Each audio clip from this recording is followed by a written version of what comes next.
केंद्र सरकार ने फसल बीमा योजना में बड़ा बदलाव किया है। केंद्रीय कृषि मंत्री शिवराज सिंह चौहान ने जानकारी दी है। अब जानवरों के कारण होने वाले नुकसान की भी यहाँ पर इसे लेकर भी मुआवजा जो है वो दिया जाएगा। तो प्राकृतिक आपदा से फसलों को हुए नुकसान का मुआवजा मिलेगा। बाढ़ या फिर जल भराव से फसल खराब होती है तो मुआवजा सरकार देती है। फसल बीमा योजना में ये बड़ा बदलाव हुआ है। केंद्रीय कृषि मंत्री शिवराज सिंह चौहान ने इसकी जानकारी साझा कर दी है। अब जानवरों के कारण होने वाले नुकसान का भी मुआवजा मिलेगा। तो प्राकृतिक आपदा से फसलों को नुकसान का जैसा मुआवजा मिलता है, ठीक उसी तरह से अगर फसलों को प्रभावित कर रहे हैं जानवर, तो उसको लेकर भी सरकार ने बड़ा कदम उठाया है।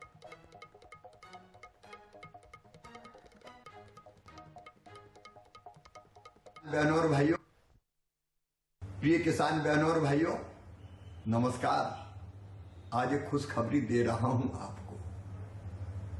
प्राकृतिक आपदाओं के कारण फसलों के नुकसान पर अपने प्रधानमंत्री श्रीमान नरेंद्र मोदी जी ने प्रधानमंत्री फसल बीमा योजना बनाई, लेकिन 2 नुकसान इसमें कवर नहीं थे जिसकी लंबे समय से आप मांग कर रहे थे।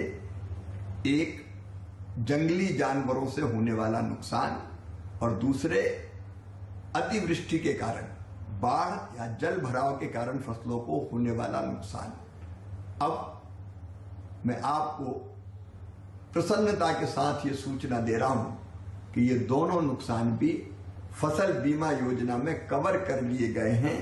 जंगली जानवर अगर फसलों को नुकसान करते हैं तो अभी नुकसान की भरपाई होगी, और जल भराव के कारण भी अगर फसल खराब होती है तो भी नुकसान की भरपाई होगी। प्रधानमंत्री जी को बहुत बहुत धन्यवाद। अब देर मत कीजिए, जल्दी अपनी फसल का बीमा करवाइए। धन्यवाद।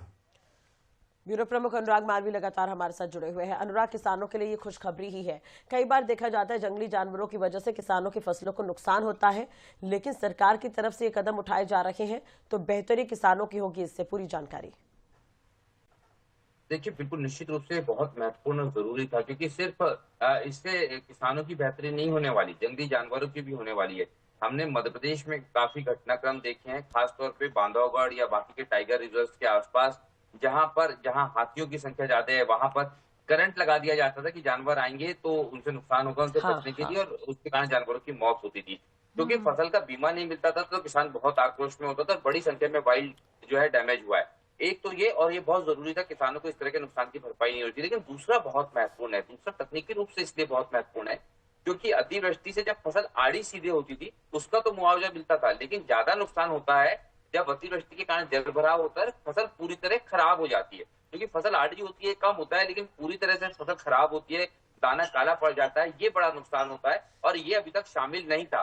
इस पॉइंट को शामिल करने के कारण ही किसानों को सबसे बड़ा फायदा होगा, क्योंकि 40% फसलों का नुकसान इसी वजह से होता है। तो निश्चित रूप से बहुत बड़ा कदम है, और किसानों की एक बहुत बड़ी मांग हम लंबे समय से देख रहे थे कि ये थी।